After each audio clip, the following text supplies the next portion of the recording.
A Sydney-born grandmother has been identified as the first Australian killed by the Hamas attacks. Well, after Trudy McIntosh in Canberra, what more do we know about this, Trudy? Well, Pete, Galit Carbone was found dead just metres away from her home at a kibbutz just 5 kilometres from the border with Gaza. The 66-year-old grandmother was born and raised here in Sydney. She moved back to Israel, raised her 3 children there. She was working as a librarian.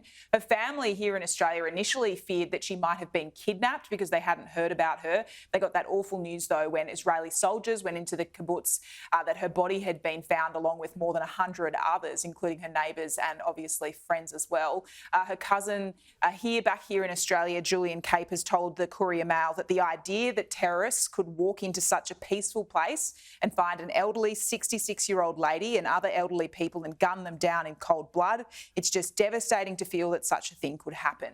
Just one of thousands of families right around the world have been impacted by these horrific attacks. There are more than 10,000 Australians who live in Israel, and the task of getting out of there, if that's what they want to do, is getting increasingly difficult. The Albanese government is considering evacuation flights if that's what's necessary.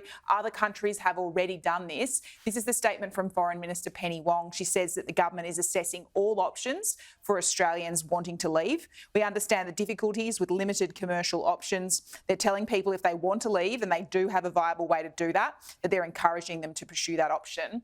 The opposition in the last 24 hours growing increasingly critical of how this has been handled. The Shadow Foreign Minister Simon Birmingham wrote a letter to Penny Wong and has now published this, saying that there needs to be better consular support for those on the ground. He says his office has been flooded with calls from people who are frustrated on the ground there. They can't get through to the DFAT hotline, or if they do, they believe they're receiving conflicting advice. So becoming a political issue here too domestically, Pete. OK, Trudy McIntosh, thank you.